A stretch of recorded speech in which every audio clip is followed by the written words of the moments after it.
जय गुरुदेव, जय माँ गायत्री। सभी को मेरा प्रणाम। यज्ञोपवीत जनेऊ हमारे भारतीय धर्म के लिए, यूं कहें कि हमारे सनातन धर्म के लिए कितना आवश्यक है।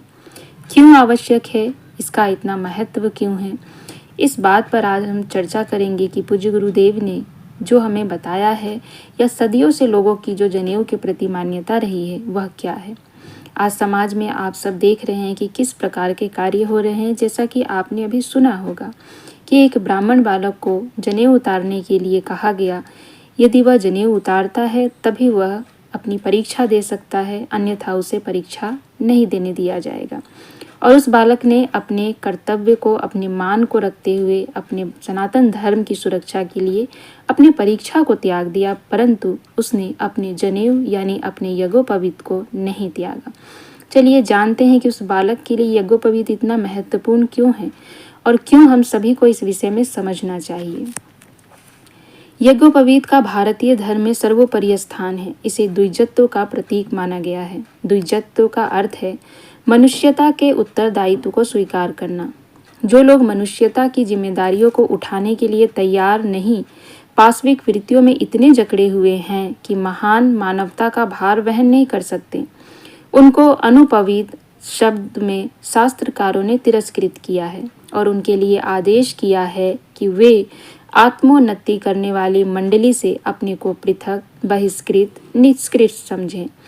ऐसे लोगों को वेद पाठ, यज्ञ, तप आदि सत्य साधनाओं का भी अनाधिकारी ठहराया गया है, क्योंकि जिसका आधार ही मजबूत नहीं, वह स्वयं खड़ा नहीं रह सकता। जब स्वयं खड़ा नहीं हो सकता तो इन धार्मिक कृत्यों का भार वहन किस प्रकार से कर सकेगा। भारतीय धर्म शास्त्रों की दृष्टि में मनुष्य का यह आवश्यक कर्तव्य है कि वह अनेक योनियों में भ्रमण करने के कारण संचित हुए पाशविक संस्कारों का परिमार्जन करके मनुष्योचित संस्कारों को धारण करे। इस धारणा को ही उन्होंने द्विजत्व के नाम से घोषित किया है। कोई भी व्यक्ति जन्म से द्विज नहीं होता। माता के गर्भ से तो सभी शूद्र उत्पन्न होते हैं। शुभ संस्कारों को धारण करने से वे द्विज बनते हैं। महर्षि अत्रि का वचन है, जन्मना जायते शूद्र संस्कारात् द्विज उच्यते। जन्मजात पाशविक संस्कारों को ही यदि कोई मनुष्य धारण किए रहे तो उसे आहार, निद्रा, भय, मैथुन की वृत्तियों में ही उलझा रहना पड़ता है। कंचन कामनी से अधिक ऊंची कोई महत्वाकांक्षा उसके मन में न उठ सकेगी। इस स्थिति से ऊंचा उठना प्रत्येक मनुष्यताभिमानी के लिए आवश्यक है। इस आवश्यकता को ही हमारे प्रातः स्मरणीय ऋषियों ने अपने शब्दों में उपवीत धारण करने की आवश्यकता बताया है। किसी भी दृष्टि से विचार कीजिए, मनुष्य जीवन की महत्ता सब प्रकार असाधारण है। कहते हैं कि 84 लाख योनियों में भ्रमण करने के बाद नर देह मिलती है। यदि इसे व्यर्थ गवा दिया जाए तो पुनः कीट पतंगों की तरह 84 लाख योनियों में भटकने के लिए जाना पड़ता है। कहते हैं कि गर्भस्थ बालक जब रौरव नरक की यातना से दुखी होकर भगवान से छुटकारे की याचना करता है तो इस शर्त पर छुटकारा मिलता है कि संसार में जाकर जीवन का सदुपयोग किया जाए। कहते हैं कि मनुष्य की रचना परमात्मा ने इस उद्देश्य की कि वह मेरा सर्वश्रेष्ठ उत्तराधिकारी राजकुमार सिद्ध हो और ऐसे कार्य करे जो मेरी महिमा प्रकट करते हों। कहते हैं कि आत्मा का सर्वश्रेष्ठ विकास मानव प्राणी में होता है, इसीलिए उसका उच्चारण, उसका आचरण ऐसा होना चाहिए जिससे ईश्वर अंश जीव की महानता प्रकट हो। हमारे पूर्वजों ने इस तथ्य को अपनी दूरदृष्टि से, अपने योग बल से पहले ही भली प्रकार समझ लिया था। उन्हें चिरकालीन विचार मंथन और सूक्ष्म दृष्टि से सृष्टि के प्रत्येक बात का गंभीर परीक्षण करके यह निष्कर्ष निकाला था कि जन्म से मनुष्य भी अन्य पशु पक्षियों के समान शिष्णोद्धार परायण होता है। पेट भरने और क्रीड़ा करने की इच्छाएं उसे प्रधान रूप से सताती है। यदि कोई विशेष प्रयत्न करके उसे ऊंचा न उठाया जाए तो वह चाहे कितना ही चतुर क्यों न कहलावे, पाशविक वृत्तियों के आधार पर ही जीवन व्यतीत करेगा। चूंकि इस प्रकार की जीवनचर्या अत्यंत ही तुच्छ और अदूरदर्शितापूर्ण है, इसीलिए यही कल्याणकर है कि मनुष्यों को इस निम्न धरातल से ऊंचा उठकर उस भूमिका में अपना स्थान बनाना चाहिए जो उच्च है, आदर्शपूर्ण है, धर्ममयी है और अनेक सत्परिणामों को उत्पन्न करने वाली है। चूँकि यह स्थिति जन्मजात पशु वृत्तियों की क्रियाशैली से बहुत भिन्न है। दोनों में आकाश पाताल का अंतर है। इसलिए इस एक स्थिति से दूसरी स्थिति में पदार्पण करने की परिवर्तन पद्धति को उपनयन कहा गया है। देखने में यज्ञोपवीत कुछ लड़ों का एक सूत्र मात्र है जो दाहिने कंधे पर पड़ा रहता है। इसमें स्थूल रूप से कोई विशेषता नहीं मालूम पड़ती। बाजार में 2-2, 4-4 पैसे के जनेऊ बिकते हैं। स्थूल दृष्टि से यही उसकी कीमत है तथा मोटे तौर से वह इस बात की पहचान है कि ब्राह्मण, क्षत्रिय, वैश्य इन तीनों वर्णों में से किसी वर्ण में इस जनेऊ पहनने वाले का जन्म हुआ है। पर वस्तुतः केवल मात्र इतना ही प्रयोजन उसका नहीं है। उसके पीछे एक जीवित जागृत दर्शन शास्त्र छिपा पड़ा है जो मानव जीवन का उत्तम रीति से गठन, निर्माण और विकास करता हुआ उस स्थान तक ले पहुंचता है जो जीवधारी का चरम लक्ष्य है। स्थूल दृष्टि से देखने में कई वस्तुएं बहुत ही साधारण प्रतीत होती है, पर उसका सूक्ष्म महत्व अत्यंत ही महत्वपूर्ण होता है। पुस्तकें स्थूल दृष्टि से देखने में छपे हुए कागजों का एक बंडल मात्र है जो रद्दी पर 2-4 पैसों की ठहरती है, पर उस पुस्तक में जो ज्ञान भरा हुआ है वह इतना मूल्यवान है कि उसके आधार पर मनुष्य कुछ से कुछ बन जाता है। विक्टोरिया क्रॉस जो अंग्रेजी सरकार की ओर से बहादुरी का प्रतिष्ठित पदक दिया जाता है वह लोहे का बना होता है और उसकी बाजारू कीमत मुश्किल से 1 रुपया होगी, पर जो उसे प्राप्त कर लेता था वह अपने आप को धन्य समझता था। परीक्षा में उत्तीर्ण होने पर जो प्रमाण पत्र मिलते हैं उनके कागज का मूल्य 1-2 पैसे ही होगा, पर वह कागज कितना मूल्यवान है इसको वह परीक्षोत्तीर्ण छात्र ही जानता है। सरकारी कर्मचारी के पद की पहचान के लिए धातु के बने अक्षर मिलते हैं जो कि कंधे या सीने पर कपड़ों में लगा दिए जाते हैं। यह धातु के अक्षर बाजारू कीमत से 2-4 आने के ही हो सकते हैं, पर वे कर्मचारी जानते हैं कि उन्हें लगा लेने पर और उतार देने पर उनको जनता कितने अंतर से पहचानती है। यज्ञोपवीत भी एक ऐसा ही प्रतीक है जो बाजारू कीमत में भले ही 2-4 पैसे का हो, पर उसके पीछे एक महान तत्वज्ञान जुड़ा हुआ है। इसीलिए ऐसा नहीं सोचना चाहिए कि जनेऊ पहनना कंधे पर एक डोरा लटका लेना है, वरन इस प्रकार सोचना चाहिए कि मनुष्य की दैवी जिम्मेदारियों का एक भी प्रतीक हमारे कंधे पर अवस्थित है। यह पूछा जाता है कि मन में कोई बात हो तो उसी से सब कुछ हो सकता है, इसके लिए बाह्य चिन्ह धारण करने की क्या आवश्यकता? जब मन में द्विजत्व ग्रहण करने के भाव मौजूद हों तो उसका होना ही पर्याप्त है। फिर यज्ञोपवीत क्यों पहने? और यदि मन में उस प्रकार की भावना नहीं है तो जनेऊ पहनने से भी कुछ लाभ नहीं। मोटे तौर से यह तर्क ठीक प्रतीत होता है, परंतु जिन्होंने मनुष्य की प्रवृत्तियों का वैज्ञानिक अध्ययन किया है वे जानते हैं कि इस तर्क में कितना कम तथ्य है। बुराई की ओर, अधर्म की ओर, पाश्विक भोगों को भोगने की ओर मनुष्य की स्वाभाविक वृत्ति होती है। इस ओर मन अपने आप चलता है, पर उसे त्याग के, संयम के, धर्म के मार्ग पर ले चलने के लिए बड़े बड़े कष्ट साध्य प्रयत्न करने पड़ते हैं। पानी को बहाया जाए तो वह जिधर नीची भूमि होगी वह बिना किसी प्रयत्न के अपने आप रास्ता बनाता हुआ बहेगा। निचाई जितनी अधिक होगी उतना ही पानी का बहाव तेज होता जाएगा, परंतु यदि पानी को ऊपर चढ़ाना है तो यह कार्य अपने आप नहीं हो सकता। इसके लिए तरह तरह के साधन जुटाने पड़ेंगे। नल, पंप, टंकी आदि का कोई माध्यम लगाकर उसके पीछे ऐसी शक्ति का संयोग करना पड़ता है जिसके दबाव से पानी ऊपर चढ़े। दबाव देने वाली शक्ति तथा पानी को ऊपर ले जाने वाले साधन यदि अच्छे हुए तो वह तेजी से और अधिक मात्रा में ऊपर चढ़ता है। यदि यह साधन निर्बल हुए तो पानी के चढ़ने की गति मंद हो जाएगी। यही बात जीवन को उच्च मार्ग में लगाने के संबंध में है। यदि धर्म मार्ग में, सिद्धांत में उच्च पथ में प्रगति करनी है तो उसके लिए ऐसे प्रयत्न करने पड़ते हैं जैसे कि पानी को ऊपर चढ़ाने के लिए करने पड़ते हैं।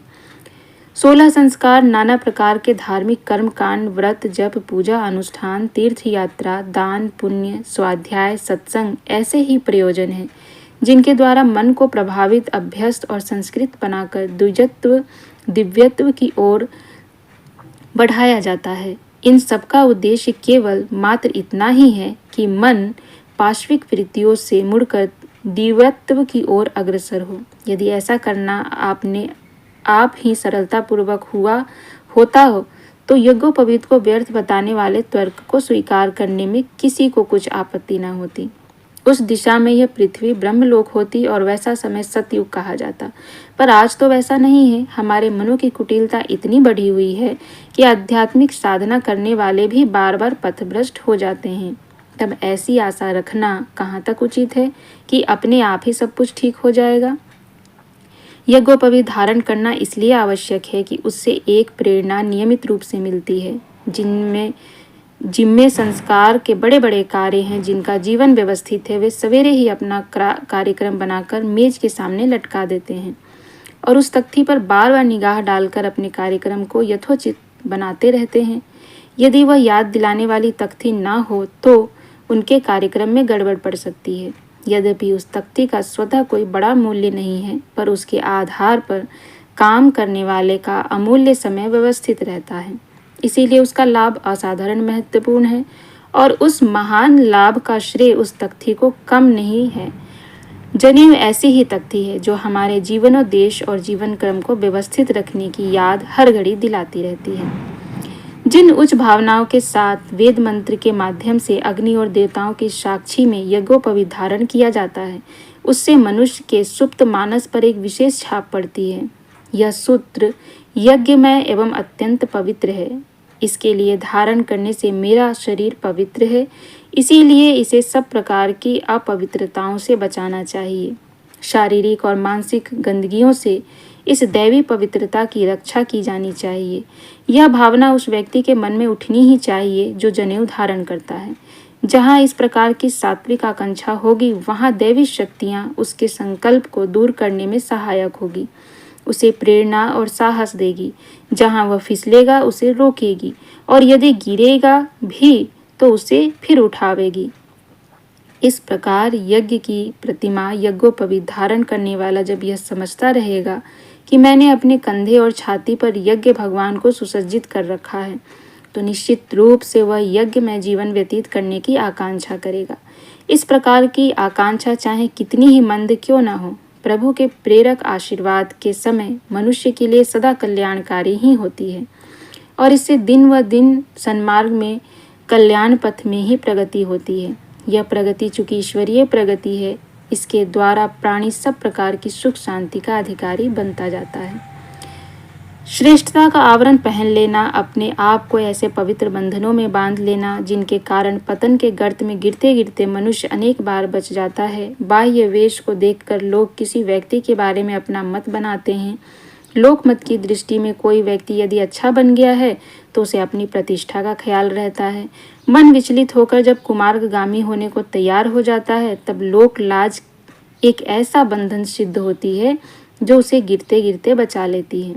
जिस व्यक्ति ने ब्राह्मण या साधु का वेश बना रखा है, तिलक, जनेऊ, माला, कमंडल आदि धारण कर रखे हैं, वह सबके सामने निर्भीकता पूर्वक मद मांस का सेवन, जुआ, चोरी, व्यभिचार आदि कुकर्म करने में समर्थ न हो सकेगा। करेगा तो बहुत डरता डरता, छिपकर, अल्प मात्रा में। पर जिन्होंने अपने को प्रत्यक्ष रूप से मद मांस विक्रेता तथा पाप व्यवसायी घोषित कर रखा है, उनको इन सब बातों में तनिक भी झिझक नहीं होती। वह इन कर्मों को अधिक मात्रा में करना अपनी अधिक बहादुरी समझते हैं। रामायण में पवित्रता होने का एक कारण लोकलाज को भी बताया है। असंख्य स्त्री पुरुष मानसिक व्यभिचार में लीन रहते हैं, पर लोकलाज वश वे कुमार्गगामी होने से बच जाते हैं। यज्ञोपवीत श्रेष्ठता का, द्विजत्व का, आदर्शवादी होने का प्रतीक है। यह एक साइन बोर्ड है जो घोषित करता है कि इस जनेऊ पहनने वाले ने कर्तव्यमय, धर्ममय जीवन बिताने की प्रतिज्ञा ली हुई है। जो इस प्रकार का साइन बोर्ड कंधे पर धारण किए हुए है, उसे अपने मार्ग से विचलित होते हुए झिझक लगेगी। सोचेगा, दुनिया मुझको क्या कहेगी। इस प्रकार की लोक लाज बहुत हद तक उसे कुमार्गगामी होने से रोकेगी। वह भूल या पाप करेगा भी तो झिझकते हुए कम मात्रा में करेगा। उतना ही नहीं कर सकेगा जितना सर्वतंत्र स्वतंत्र होने पर निर्भय और निर्लज्ज मनुष्य निरकुशतापूर्वक अकर्म किया करते हैं। कई व्यक्ति कह सुने जाते हैं कि हम आदर्श जीवन द्विजत्व ग्रहण तो करना चाहते हैं, पर इस समय हम द्विज बन नहीं सके हैं, इसीलिए हम द्विजत्व के प्रतीक यज्ञोपवीत को धारण क्यों करें। यह आशंका भी उचित नहीं है, क्योंकि यज्ञोपवीत धारण करने का अर्थ द्विजत्व में प्रवेश करना, आदर्श जीवन व्यतीत करने का व्रत लेना, दिव्यता में प्रवेश करना है। इसका अर्थ यह नहीं कि जिस दिन व्रत लिया उसी दिन वह साधना पूर्ण भी हो जानी चाहिए। इस संसार में सभी प्राणी अपूर्ण और दोष युक्त हैं। उन दोषों को, अपूर्णताओं के कारण ही तो उन्हें शरीर धारण करना पड़ रहा है। जिस दिन वह अपूर्णता दूर हो जाएगी उस दिन शरीर धारण करने की आवश्यकता ही न रहेगी। कोई व्यक्ति चाहे वह कितना ही बड़ा महात्मा क्यों न हो, किसी न किसी अंश में अपूर्ण एवं दोष युक्त है। फिर क्या हम यह कहें कि यह सारा संसार ही पापी है, तो हमारे अकेले धर्मात्मा बनने से क्या लाभ? हमें इस प्रकार विचार करना चाहिए कि श्रेष्ठता की पाठशाला में प्रवेश करना, द्विजत्व का व्रत लेना ही यज्ञोपवीत धारण करना है। पाठशाला में प्रवेश करने के दिन पट्टी पूजा होती है। इसका अर्थ है कि अब उस बालक की नियमित शिक्षा आरंभ हो गई। विद्या प्राप्त करने का उसने व्रत ले लिया। यदि कोई विद्यार्थी कहे कि सरस्वती पूजा का अधिकार तो उसे है जो सरस्वतीवान हो, पूर्ण विद्वान हो, हम तो अभी 2-4 अक्षर ही जानते हैं, फिर सरस्वती पूजा क्यों करें? तो उसका यह प्रश्न असंगत है, क्योंकि वह सरस्वती पूजा का अर्थ यह समझता है कि जो पूर्ण सरस्वतीवान हो जाए उसे ही पूजा करनी चाहिए। इस प्रकार तो संसार के किसी भी काम को कोई भी व्यक्ति करने का अधिकारी नहीं है, क्योंकि चाहे वह कितना ही अधिक क्यों न जानता हो तो भी किसी न किसी अंश में वह अनजान अवश्य होगा। ऐसे तो कोई भी वकील, डॉक्टर, पंडित, शिल्पकार, गायक तथा अध्यापक न मिलेगा, तो क्या उनके द्वारा किए जाने वाले सब काम रुके ही पड़े रहेंगे? व्रत लेने का अर्थ यह है कि अभी यह नहीं किया जा सका था, आगे यह करेंगे। कोई व्रत लेता है कि मैं नियमित रूप से व्यायाम किया करूँगा, इसका अर्थ है कि वह अब तक ऐसा नहीं करता रहा है, आगे करेगा। जो व्यक्ति सदा से ही नियमित व्यायाम करता है उसके लिए तो वह एक साधारण स्वाभाविक दैनिक क्रिया है, उसका व्रत लेने की उसे क्या आवश्यकता? इसी प्रकार जो व्यक्ति द्विजत्व में पारंगत नहीं हो सके हैं उन्हें ही यज्ञोपवीत धारण करना आवश्यक है। जब उनका द्विजत्व पुष्ट, परिपक्व और पूर्ण हो जाएगा तब फिर उन्हें इसकी कुछ भी आवश्यकता न रहेगी। संन्यास आश्रम में जनेऊ का त्याग कर दिया जाता है, क्योंकि उस स्थिति में पहुंचे हुए व्यक्ति के लिए वह निष्प्रयोजन है।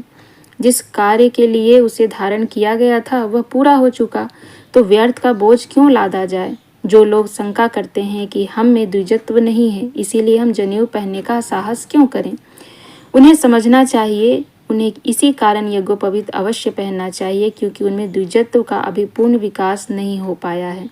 इस विकास के लिए ही तो उपवीत धारण कराया जाता है।